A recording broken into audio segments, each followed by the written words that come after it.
Supreme Court ruling major changes impacting senior citizens. अरे कितने बार पूछोगे कि सेल्फ एक्वायर्ड प्रॉपर्टी में माता पिता के कोई अधिकार नहीं होता है, अब बेटा हो बेटी हो। इनफैक्ट एक वाइफ के भी अपने पति के सेल्फ एक्वायर्ड यानी कि स्व अर्जित संपत्ति में अधिकार नहीं होता है। एक बेटे का अपने माता पिता के सेल्फ एक्वायर्ड प्रॉपर्टी में क्या अधिकार है, चलिए जान लेते हैं। यहीं पर एक छोटी सी रिक्वेस्ट मेरे दोस्त, एक लाइक, चैनल को सब्सक्राइब और जरूर को शेयर कीजिएगा। कानूनी जागरूकता सिंपल और सरल तरीके से फैलाने में मदद कीजिए। स्पेसिफिकली सेल्फ एक्वायर्ड संपत्ति के बारे में बात करूंगी। संपत्ति दो तरह का होता है, एक है एंसेस्ट्रल यानी कि पैतृक संपत्ति और एक है सेल्फ एक्वायर्ड यानी कि स्व अर्जित भूमि जो अपने बलबूते पर कोई इंसान कमाता है, ठीक है ना। तो आज इसके बारे में बात करूंगी, इसके ऊपर एक अलग एपिसोड बनेगा। Supreme Court ruling major changes for senior citizen chapter 1। 32 साल का रतन लाल जो अपने जिंदगी का 20 साल लगा करके कुछ पैसा इकट्ठा करके संपत्ति खरीदता है, अपने नाम पर ही खरीदता है। यहीं पर दोस्तों सेल्फ एक्वायर्ड प्रॉपर्टी को भी हम लोग 3 कैटेगरी में डिवाइड कर सकते हैं। इसका भी 3 कैटेगरी। सबसे पहले अपने पैसों पर खरीदा गया संपत्ति, अपने बलबूते पर कमाया हुआ। सेकंड कैटेगरी विल के थ्रू आपको कोई प्रॉपर्टी मिल रहा है यानी वसीयत के थ्रू। थर्ड वन, अगर कोई संपत्ति गिफ्ट डीड यानी कि उपहार विलेख के तहत आपको मिला है तो उस केस में वो संपत्ति आपका एक सेल्फ एक्वायर्ड प्रॉपर्टी बन जाता है। अभी यहाँ पर बात करूंगी रतन लाल के बारे में। रतन लाल एक 32 साल का आदमी कड़ी मेहनत करके कुछ पैसा इकट्ठा करके एक संपत्ति खरीदता है। बाद में चल करके वो शादी करता है 36 के उम्र में। फिर 2 बच्चा होता है, एक बेटा और एक बेटी। प्यार से बेटे का नाम रखा अंशुमन और बेटी का नाम रखा सुमन। बेटा को MBA पढ़ाने के लिए लंदन भेजा जाता है और बेटी को डॉक्टर बनाया जाता है। फिर कुछ साल बाद बेटे का पढ़ाई कंप्लीट हो जाता है, बेटा भारत में वापस आ जाता है और यहीं पर पत्नी हाउसवाइफ थी। बेटे का शादी होता है, बेटी का भी ब्याह दे दिया जाता है, बेटी पराए घर चली जाती है और यहीं पर फादर के पास ये 2 story building 8 bedroom hall kitchen वाला एक मकान ही था। इसी के साथ कुछ fix deposit, mutual fund investment, ये सब कुछ था और कोई प्रॉपर्टी नहीं थी। 67 ईयर्स की उम्र में माता श्री का डेथ हो जाता है, लेकिन फादर अभी जीवित है।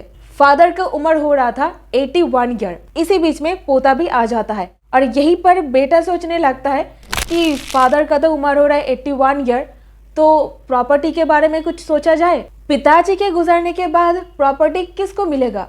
मैं ही तो इकलौता बेटा हूँ, मुझे ही मिलना चाहिए।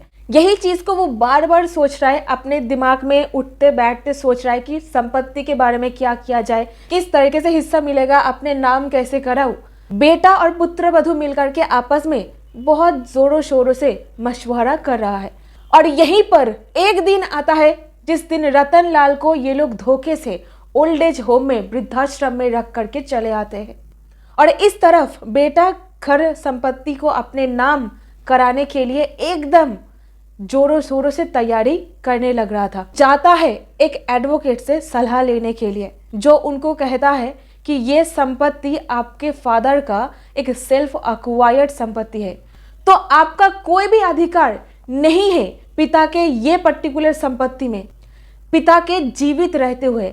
और फादर हो रहे हैं एक सीनियर सिटीजन, उम्र हो रहा है 81 ईयर। अभी बेटा कहने लगता है कि मैं ही तो इकलौता वारिस हूँ, मुझे ही तो मिलना चाहिए। हाँ, ज़्यादा से ज़्यादा मेरा जो बहन है उसको थोड़ा सा हिस्सा दे दूंगा, तो यही तो होना चाहिए। लेकिन नहीं, वकील यहाँ पर कहता है अगर तुम इस तरीके से संपत्ति में हक जमाने की कोशिश करोगे तो सीधा सीधा घर से बेघर भी आपको किया जा सकता है, क्योंकि सीनियर सिटीजन होने के नाते अगर फादर साहब ने maintenance tribunal, senior citizen maintenance tribunal के पास जा करके एक इविक्शन दावा डाल देते हैं ना, तो पुत्र वधू पोता समेत घर से निकलना पड़ सकता है आपको। तो बीवी और बच्चा समेत घर से बेघर किया जा सकता है आपको। जहां पर भी कोई माता पिता अपने सेल्फ एक्वायर्ड संपत्ति में अपने बेटा या फिर बेटी को रहने दे रहा है, ये उनकी काइंडनेस है, उनकी महानुभावता है कि वो आप लोगों को रहने के लिए दे रहा है। परेशान करोगे जिस भी वक्त वो लोग चाहे आपको लात मार के घर से निकाल सकते हैं। तो please don't do this with your parents guys. और इस केस में फादर चाहे वो संपत्ति को परिवार के किसी और को दे दे या फिर परिवार के किसी बाहर के इंसान को देके जाए, वो अपने मन मर्जी के हिसाब से कुछ भी कर सकते संपत्ति के साथ जब तक वो जीवित है। यहीं पर बेटी ऑस्ट्रेलिया सेटल थी। बेटी को जब इसके बारे में पता चलता है, बेटी अपने फादर को अपने साथ लेकर के चली जाती है ऑस्ट्रेलिया। और यहीं पर कुछ दिन बाद खबर आता है कि फादर गुजर चुके हैं और बाद में पता चलता है कि फादर एक वसीयत छोड़ करके गए हैं। फादर के ऊपर जाने के बाद वसीयत खुला और वहां से पता चलता है कि फादर परिवार के बाहर के एक इंसान के नाम संपत्ति को करके चले गए हैं। वो बेटे का उत्पीड़न से परेशान हो गए थे तो बेटे को बेदखल कर देते संपत्ति से। सो क्या पता चला आपको? मोरल ऑफ द स्टोरी, प्यार से रहो। 2 सवाल है आपके पास। अगर फादर को रिस्पेक्ट दिया जाता, प्यार से रखा जाता, जिंदगी के इस आखिरी कुछ पलों में, ये कुछ बचे सनसेट डेज में, क्या फादर ये कदम उठाते? क्वेश्चन नंबर 2, रतनलाल अगर चाहता तो वो ये संपत्ति अपने बेटी के नाम करके जा सकता था वसीयत के थ्रू, लेकिन वो ये नहीं करा। क्यों मालूम है? क्योंकि बेटी लेना नहीं चाहती थी। उस रात शादी वाले दिन बेटी एक रेलिंक्विशमेंट डीड, जहां पर ये लिखा था कि मुझे अपने पिता के कमाया हुआ संपत्ति में कोई भी हिस्सा नहीं चाहिए, इस तरीके का एक डीड बना करके पिता के हाथ में रखे और कहा, आपने एजुकेशन लोन ले करके मुझे डॉक्टर बनाया, पैरों में खड़े होना सिखाया, तो यही मेरे लिए काफी है। यहीं पर चलिए बात कर लूंगी एक दिल्ली हाईकोर्ट जजमेंट। केस का नाम है Sachin and others versus Jabbu Lal and others. यहाँ पर 2 पुत्र वधू, 2 बेटा वर्सेस माता पिता, इस तरीके से केस चल रहा था। आपस में बहू के बीच में रिलेशन सही नहीं थी और इन दोनों के चक्कर में अपने माता पिता का जिंदगी एकदम बद से बदतर होता जा रहा था। ऐसे में माता पिता कोर्ट का दरवाजा खटखटाया और सारे के सारे लोगों को घर से बेदखल करने का इविक्शन सूट दाखिल किया। सीनियर सिटीजन होने के नाते वो लोग प्रमाण भी कर पाए कि बुजुर्ग माता पिता को किस तरीके से हैरेस किया जा रहा है, मानसिक शांति को छीन लिया गया है। तो कोर्ट वहां पर बोले कि जहां पर भी कोई सेल्फ अक्वायर्ड संपत्ति है, ये एब्सोल्युटली मर्सी है पेरेंट्स का कि वो अपने बच्चों को स्वार्जित प्रॉपर्टी में अलाउ कर रहे हैं, रहने दे रहे हैं। बेटा ये नहीं बोल सकता है कि मैं तो लीगल हेयर हूँ, कानूनी वारिस हूँ, मेरा तो हक है यहाँ पर। नहीं, बेटा हक नहीं जता सकता है। और यहीं पर कोर्ट लोटा कंबल ले करके बेटा और पुत्र वधू को घर से बाहर करने की ऑर्डर पास कर देते हैं। और यहीं पर बात करूंगी परिवार के वो बाहर वाले इंसान जिनको वसीयत के थ्रू ये प्रॉपर्टी मिला है, वो इंसान के लिए ये संपत्ति एक सेल्फ अक्वायर्ड संपत्ति में कन्वर्ट हो जाता है। Supreme Court judgment CN Arunachalam Mudaliar case, यहाँ पर कहा गया था वो अपने जिंदगी में ये संपत्ति कमा रहे हैं वसीयत के थ्रू, अब इस संपत्ति में उनका एक्सक्लूसिव अधिकार बन जाता है। और यहीं पर मान लीजिए अगर फादर कोई वसीयत लिख करके नहीं जाते और डॉटर एक रेलिंक्विशमेंट डीड नहीं बनाते,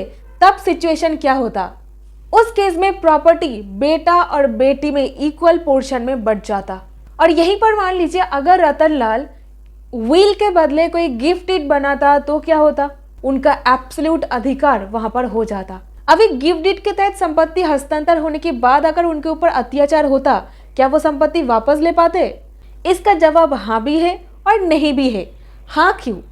अगर रतनलाल कोई शर्त लगा करके कि ये संपत्ति मैं ये फलाने इंसान को दे रहा हूँ, मन में ये उम्मीद लेकर के कि ये मेरा भरण पोषण के दायित्व लेगा, मेरा देखभाल करेगा, बेसिक नीड फुलफिल करेगा, मेडिकल ट्रीटमेंट, खाने का, रहने का, पहनने का सब कुछ देगा, ये शर्त लगा करके गिफ्ट डीड दिया जा रहा है, तो उस केस में संपत्ति वापस ले पाएगा under section 23 of the senior citizen act. Supreme Court judgment Urmila Dikshit case यहां पर मैं बता के रखी हूं, लेकिन नहीं, कौन से केस में वापस नहीं ले पाएगा? जहां पर बिना शर्तों के इस तरीके से हस्तांतर हो रहा है गिफ्ट डीड के थ्रू प्रॉपर्टी, उस केस में सारे दरवाजा बंद, कोर्ट भी आपको मदद नहीं कर पाएगा। सुदेश चिकारा वर्सेस रामती देवी यहां पर बता के रखी हो। ये कुछ मेजर डिसीजन जो हर एक सीनियर सिटीजन को अफेक्ट करेगा, जिसके बारे में आप सभी लोगों को पता होना चाहिए अगर आप संपत्ति को हस्तांतर करने के बारे में सोच रहे हो तो। So that's it in this video. उम्मीद करती हूँ आपको इस वीडियो से कुछ ना कुछ वैल्यू मिला है। अगर मिला है इसको लाइक, चैनल को सब्सक्राइब और जरूर इसको शेयर कीजिएगा। और आपका ओपिनियन क्या है मुझे कॉमेंट सेक्शन पर बताइए।